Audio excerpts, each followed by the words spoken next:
beastly. According to his mother, Orwell's first word was beastly, which is unusual language for a 2-year-old. Towards the end of his life, Orwell became increasingly concerned that the English language was being treated in a beastly manner. Items 1,5,7 ref full wise. In the book, some of Orwell's blackest humour is aimed at what he thought to be the debasement of language. From mindless clichés and deceptive euphemisms to acronyms that dehumanize and intimidate. Full wise of file rectify ref 4/6/84 unperson double ungood uncrown. Double plus ungood. Reference to BDR and Martin/Kelly, she terminated at 3:06 but wanted a TTC on the... Every year, fewer and fewer words, and the range of consciousness always a little smaller. The whole climate of thought will be different. In fact, there will be no thought as we understand it now. Orthodoxy means not thinking, not needing to think. Orthodoxy is unconsciousness. Orwell's disgust with the decline of language and literature was a constant theme in 1984. In the Ministry of Truth, mechanical authoring machines automatically churned out cheap pornographic fiction.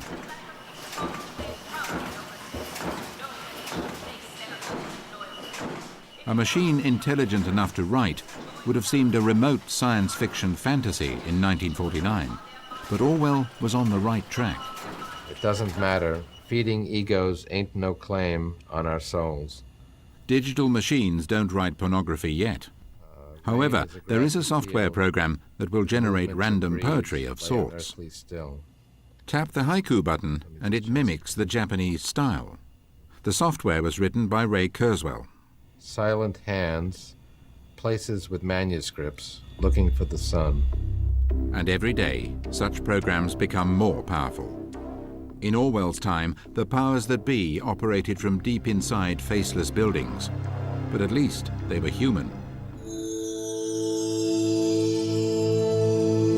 Times faster than nerves inside our brains. However, human intelligence is much deeper, richer, and capable of dealing with far greater subtlety than machines today. So once a computer can achieve the depth and subtlety and richness of human intelligence and combine it with these natural advantages of sharing knowledge, speed, and accuracy, it's going to be a very formidable combination. And formidable competition as well for our children and our grandchildren. A truly Orwellian future, if ever there was.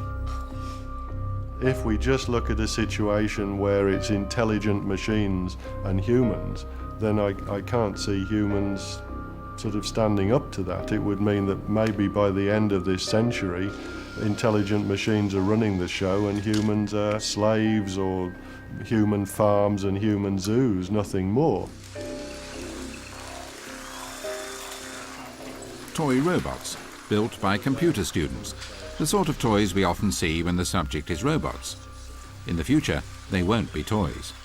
They might be us, the result of miniaturization. Entire computer chips as small as diamond dust circulating in our bloodstream. Professor Warwick has taken a step in that direction. He has had a chip implanted in his arm. It is one of the first primitive direct connections between a nervous system and a machine.